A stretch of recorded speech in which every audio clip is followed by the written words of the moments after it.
ఎవరైనా ఒక నెలకి ₹1,00,000 సంపాదిస్తుంటే వాళ్ళ గురించి గొప్పగా చెప్పుకుంటాం. కానీ అదే ఒక రోజుకి 1 కాదు 2 కాదు ఏకంగా 240 కోట్లు సంపాదిస్తే, అలా సంపాదించడమే కాకుండా తన ఆస్తిలో 99% ఆస్తిని స్వచ్ఛంద సంస్థకు దానం చేసిన మరి ఈయన గురించి ఏమనుకోవాలి?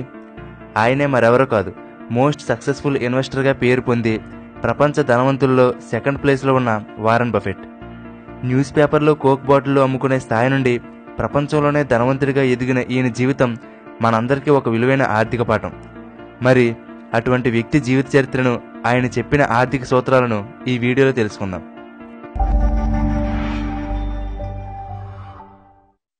1930వ సంవత్సరం ఆగస్టు 30వ తేదీన అమెరికాలోని ఒమాహా పట్టణంలో జన్మించాడు వారన్ బఫెట్. స్కూల్లో తన తోటి పిల్లలందరూ ఆటపాటలతో గడుపుతున్న సమయంలో ఇంటింటికి తిరిగి న్యూస్ పేపర్లు వేస్తూ, స్టాంపులు అమ్ముతూ, తన తాతగారి కిరాణా కొట్టులో పనిచేస్తూ కొద్ది కొద్దిగా డబ్బును కూడబెట్టాడు. అలా దాచిన డబ్బుతో ఒక పాత పిన్బాల్ గేమ్ మిషన్ కొని జనాలు రద్దీగా ఉండే ప్రదేశాల్లో ఉంచాడు. దాంతో మంచి లాభాలు వచ్చాయి. అలా వచ్చిన డబ్బుతో తన 11 ఏళ్ల వయసులోనే ఎంతో రిస్క్తో కూడుకున్న స్టాక్ మార్కెట్లో ఇన్వెస్ట్ చేశాడు. మొదట్లో నష్టాలు వచ్చినప్పటికీ తర్వాత నెమ్మదిగా లాభాలు రావడం మొదలయ్యాయి. మళ్లీ వెనక్కి తిరిగి చూడలేదు బఫెట్. తన 14 ఏళ్ల వయసులోనే మొట్టమొదటిసారి ఇన్కమ్ ట్యాక్స్ కట్టాడంటే బఫెట్ ఏ విధంగా సంపాదించాడో మీరే అర్థం చేసుకోవచ్చు. 14 ఏళ్ల వయసున్నప్పుడు మనకు ఆర్థిక జ్ఞానం ఎంత ఉండేదో ఒకసారి గుర్తు తెచ్చుకోండి. బఫెట్కి 19 ఏళ్ల వయసున్నప్పుడు హార్వర్డ్ యూనివర్సిటీలో చదువుకోవడానికి దరఖాస్తు చేసుకుంటే చిన్నవాడని చెప్పి వయసు సరిపోదని యూనివర్సిటీ రిజెక్ట్ చేసింది. బఫెట్కి స్టాక్ మార్కెట్ రంగంలో బెంజమిన్ గ్రాహం అంటే ఎంతో అభిమానం. ఆయన రాసిన ఇంటెలిజెంట్ ఇన్వెస్టర్ అనే పుస్తకాన్ని చిన్న వయసులోనే బట్టి పట్టేశాడు. ఇప్పటికీ ఎక్కువగా అమ్ముడవుతున్న పుస్తకంగా ద ఇంటెలిజెంట్ ఇన్వెస్టర్ పుస్తకం ప్రసిద్ధి చెందింది. బెంజమిన్ గ్రాహం కొలంబియా యూనివర్సిటీలో ప్రొఫెసర్గా చేస్తున్నారని తెలిసి బఫెట్ కూడా అదే యూనివర్సిటీలో చేరాడు. తన కాలేజీలో చదువుతున్నప్పుడే ఒక రోజుకి $176 సంపాదించేవాడు బఫెట్. ఆ కాలేజీలో క్లాసులు చెప్పే ప్రొఫెసర్లకు కూడా అంత సంపాదన వచ్చేది కాదు. 1962వ సంవత్సరంలో అప్పటికే నష్టాల్లో ఉన్నటువంటి బెర్క్షైర్ హాత్వే అనే ఒక టెక్స్టైల్ కంపెనీలో ఎక్కువ మొత్తంలో షేర్లు కొన్నాడు బఫెట్. ఆయన ఆ కంపెనీలో షేర్లు కొనే సమయానికి ఆ కంపెనీ ఒక్కొక్క షేర్ విలువ $7, అంటే మన ఇండియన్ రూపీస్లో $500. ఇప్పుడు ఆ కంపెనీ ఒక షేర్ విలువ 1,62,00,000 పైనే. ఇప్పటికీ అదే కంపెనీకి సీఈఓగా పనిచేస్తున్నారు బఫెట్.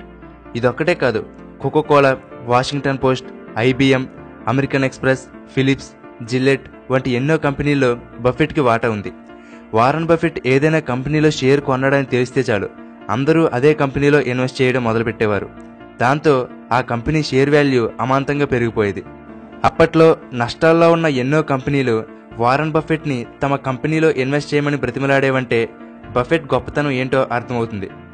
న్యూస్ పేపర్లో అమ్ముకునే స్థాయి నుండి మొదలైన ఆయన అప్పటికే వరుసగా 13 సంవత్సరాల నుండి ప్రపంచ ధనవంతుల జాబితాలో మొదటి స్థానంలో ఉన్న బిల్ గేట్స్ని దాటి 2008వ సంవత్సరంలో ప్రపంచంలోనే అత్యంత సంపన్నుడిగా నెంబర్ 1 స్థాయికి చేరాడు వారన్ బఫెట్. ఏదో కొంత సంపాదించగానే పెద్ద పెద్ద భవనాలు, పదుల సంఖ్యలో కార్లు, విలాసవంతమైన జీవితం గడిపే వాళ్ళున్న ఈ రోజుల్లో ప్రపంచ కుబేరుల్లో ఒక్కడే ఉండి కూడా ఎప్పుడో 53 సంవత్సరాల క్రితం కొనుక్కున్న ఒక సాధారణమైన ఇంటిలోనే ఇప్పటికీ నివసిస్తున్నాడు. ఈయన ఇంటికి ఒక గోడ గాని, సెక్యూరిటీ గాని ఏమీ ఉండవు. ఈయన వాడేది ఒక సెకండ్ హ్యాండ్ కారు. ఆ కారుకి డ్రైవర్ గాని, చుట్టూ గార్డ్స్ గాని ఎవరూ ఉండరు. ఈయనే స్వయంగా తన కారును నడుపుకుంటారు. అంతేకాదు, జెట్ నెట్స్ అనే ఒక పెద్ద విమానాల కంపెనీకి అధిపతి అయినప్పటికీ ఎన్నడూ సొంత పనుల కోసం విమానాన్ని ఉపయోగించలేదు. అంత సాధారణంగా జీవిస్తుంటారు ఈయన. ఈయన ఎప్పుడూ ఒక మాట చెబుతూ ఉంటారు, నీకు అవసరం లేనివన్నీ కొనుక్కుంటూ పోతే ఏదో ఒకరోజు నీకు అవసరమైన వాటిని అమ్ముకోవాల్సి వస్తుంది, జాగ్రత్త. ప్రపంచంలోనే ధనవంతుడైనటువంటి బిల్ గేట్స్ మొదటిసారి వారన్ బఫెట్ని కలవవలసి వచ్చినప్పుడు అందరిలాంటి వాడే అనుకుని కేవలం అరగంట మాత్రమే సమయం కేటాయిద్దామనుకున్నాడట.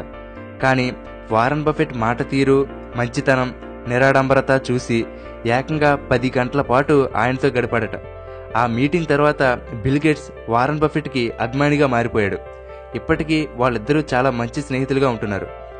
అంతేకాదు, బిల్ గేట్స్ నడుపుతున్న బిల్ అండ్ మిలిందా అనే ఒక స్వచ్ఛంద సేవా సంస్థకి వారన్ బఫెట్ తన ఆస్తిలో సుమారుగా $44 బిలియన్ విరాళంగా ఇచ్చేశాడు.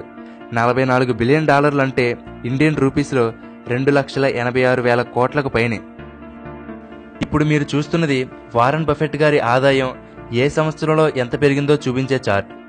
ఆయనకు ఇప్పుడున్న ఆస్తిలో సుమారుగా 99% సంపద ఆయనకు 50 సంవత్సరాలు దాటిన తర్వాతే వచ్చింది.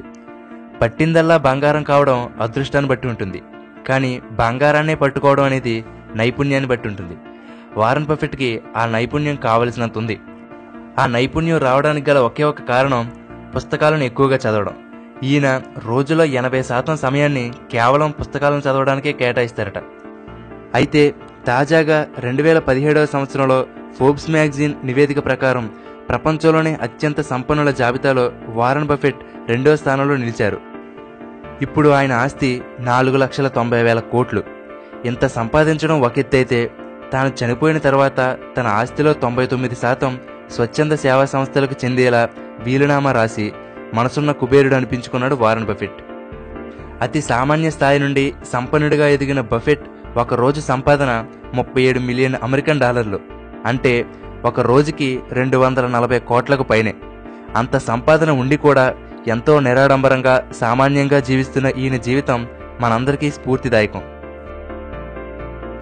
చివరగా వారన్ బఫెట్ జీవితాన్ని మార్చిన ద ఇంటెలిజెంట్ ఇన్వెస్టర్ అనే పుస్తకాన్ని మీరు కూడా చదవాలనుకుంటే ఆ పుస్తకాన్ని ఫ్రీగా డౌన్లోడ్ చేసుకునే లింక్ని ఈ వీడియో కింద ఉన్న డిస్క్రిప్షన్లో ఇచ్చాను. ఆ పుస్తకాన్ని ఫ్రీగా డౌన్లోడ్ చేసుకుని మీరు కూడా చదవండి. ప్రపంచంలోనే అత్యంత సంపన్నుల గురించి, ఆ జాబితాలో మన ఇండియన్స్ ఎవరెవరు ఉన్నారో తెలుసుకోవడానికి డిస్క్రిప్షన్లో ఒక లింక్ ఇవ్వడం జరిగింది. ఓకే ఫ్రెండ్స్, ఈ వీడియో మీకు నచ్చితే లైక్ చేయండి, అలాగే మీ ఫ్రెండ్స్ అందరికీ షేర్ చేయండి. ఇలాగే మరెంతో మంది జీవిత గాథలను తెలుసుకోవడానికి తెలుగుబడి ఛానల్కి సబ్స్క్రైబ్ అవ్వండి. Thank you for watching.